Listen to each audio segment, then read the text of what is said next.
Welcome. I am Cynthia Graae. I come to you from New York City, where I'm a writer and a Danish literary translator.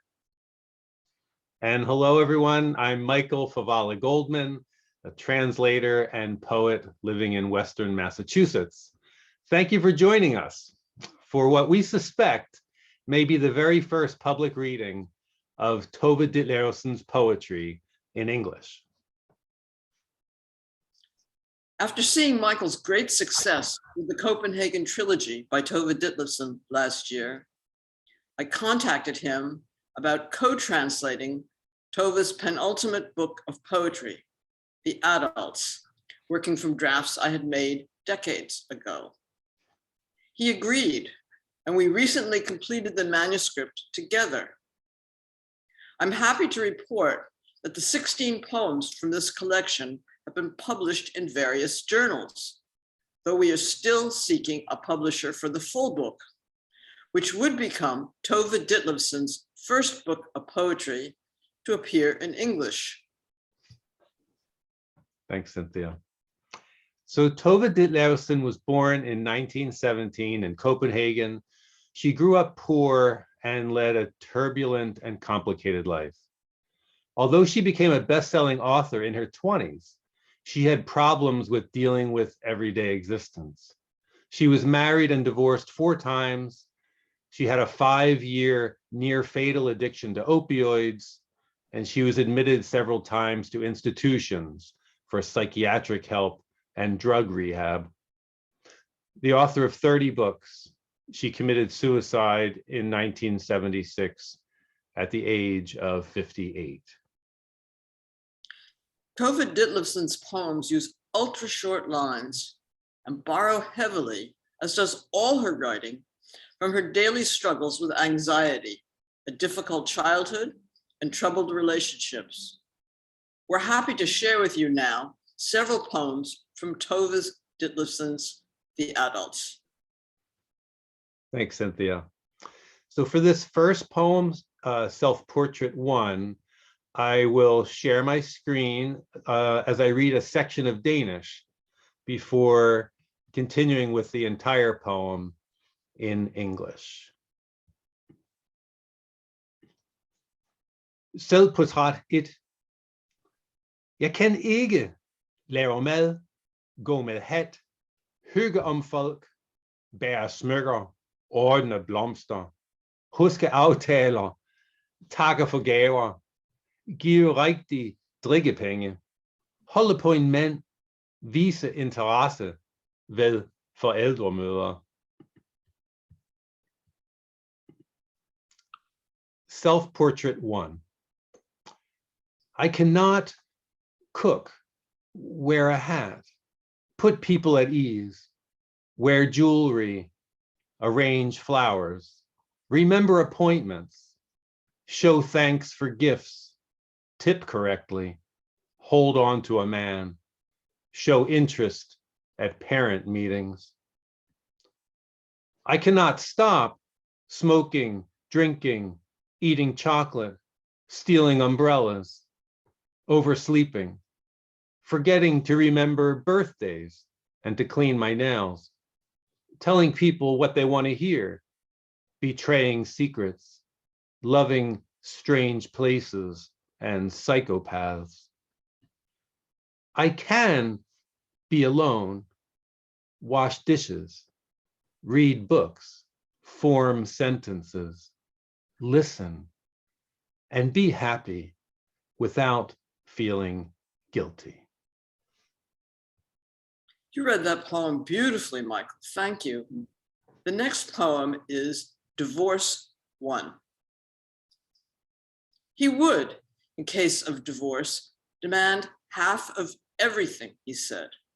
Half a sofa, half a television, half a summer house, half a pound of butter, half a child. The apartment was his, he said, because it was in his name. The trouble was that he loved her. She loved another, whose wife would demand half of everything. It was in the marriage law. It was as clear as 2 and 2 are 4.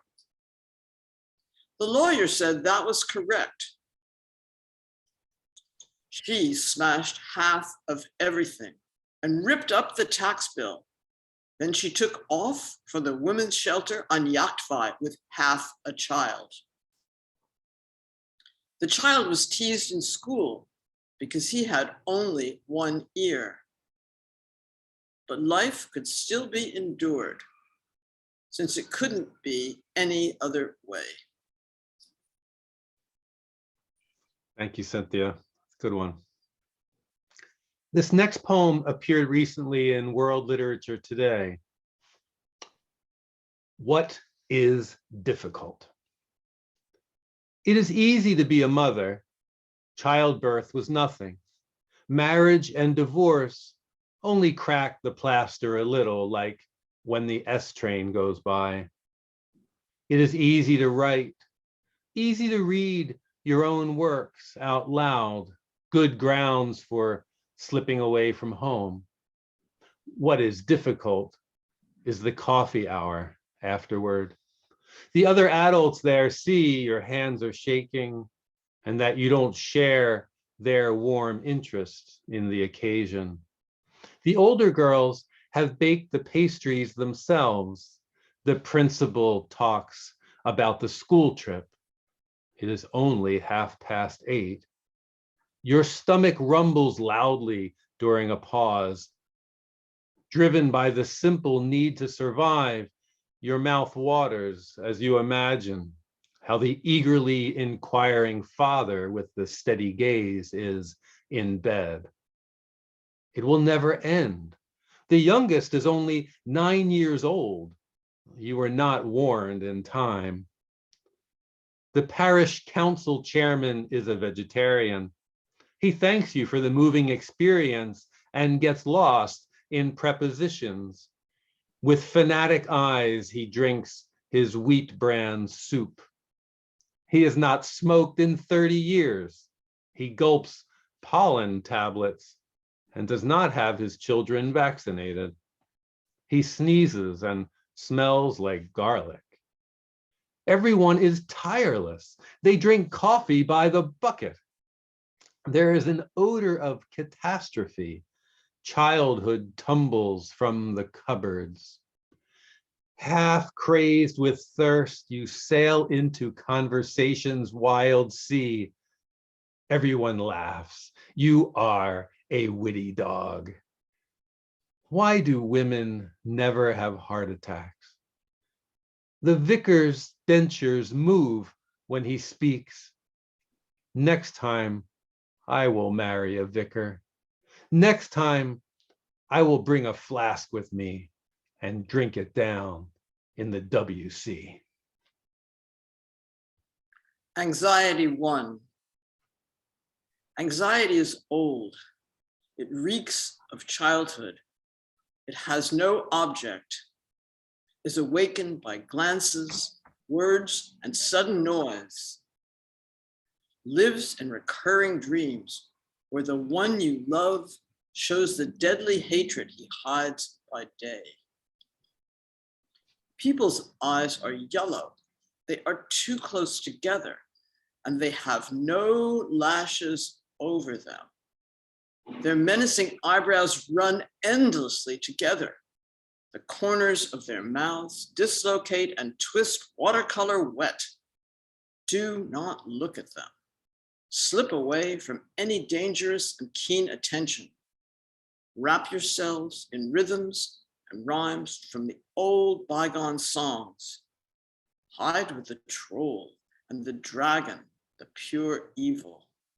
Shy away from all affection, even from the child who plays with and caresses the cat. Shy away from his expectation, his memories, his blocked future. Seek the company of those who peacefully turned away, want nothing from you. Libraries, waiting rooms, railway stations. People with suitcases in hand have firm contours, unknown goals in a world that is not yours. All the others are transformed under your stare, as if under windswept waves, they know that you see their secrets and innermost thoughts. Hate your lurking and waiting. You do not know the day of the catastrophe approaching by the hour. Anxiety is old. Your father and your mother are safety and danger, staring through your lover's eyes, and are not dead. Do not watch them. Lay flowers on the grave, light candles at night. Fold your hands and hum in devotional horror the old forgotten songs. Thank you, Cynthia. This is Divorce 3. It is not easy to be alone. Other people have impatient waiting room eyes. The floor pulls the steps out from under you. You hang on by your arms from hour to hour. A vocabulary of about 100 words was not divided up. The yearning for something unpleasant, the absence of strong smells, stale smoke in the curtains. The bed is now too wide. Your girlfriends leave when it's time to put on potatoes. Freedom arrives on the next train, an unknown traveler who is not fond of children. The dog is agitated, sniffs at the wrong trouser legs, will soon be in heat. You read books, watch television, comprehend nothing, are suddenly very happy in the morning and disconsolate by evening. It is a phase, say your girlfriends, something you have to go through. Weightless as an astronaut, you hover in empty rooms and wait for the freedom to do what you no longer want to. Thank you, Michael. Hearing you read that poem, it strikes me how remarkable it is that Tove Ditlevsen wrote poetry 3/4 of a century ago in the Danish language. It has been recently translated by a man and a woman in the United States, and that it is so relevant in the 21st century. This last poem appeared recently in the LA Review.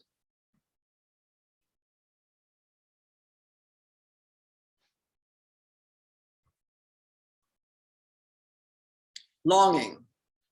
I long to age, to be dulled and calcify with taste buds that are only excited by strong spices, with eyes that only see very bright colors, and ears that only hear the most intense noise.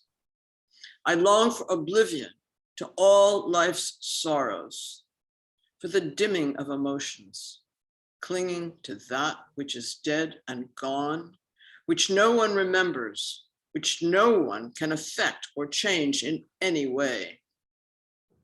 I long for brittleness and aching in all my bones, protection until death against all kinds of desire, protection against the blood's doomed heated rage, and in the small of my back, the white pain of absence. Life feels so long these spring nights, with their cruel sweetness for one who is alone. Oh, let me age quickly and desire nothing, and never again be desired except by my death. Thank you, Cynthia. Tove Ditlevsen's turbulent life caused her misery, but paradoxically, it gave her material for writing incredibly powerful books. The Copenhagen trilogy was chosen by the New York Times as one of the 10 best books of 2021. and her novel, The Faces, which deals with mental illness, and her short stories about relationship, The Trouble with Happiness, were just released by Farrar, Straus and Giroux a few days ago. I'd like to close this reading with one of my own poems from the collection, This May Sound Familiar. An observation. Art is a way of slowing down the velocity of experience to the stillness of the page, the canvas, the form. We sit, take a good look at the intersection of ourselves with the great momentum. Thank you all for listening.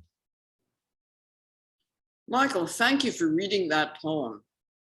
One of the great joys of working with you has been getting to know your poetry. And thank you to everyone for joining us today. I hope you enjoyed this session as much as we did.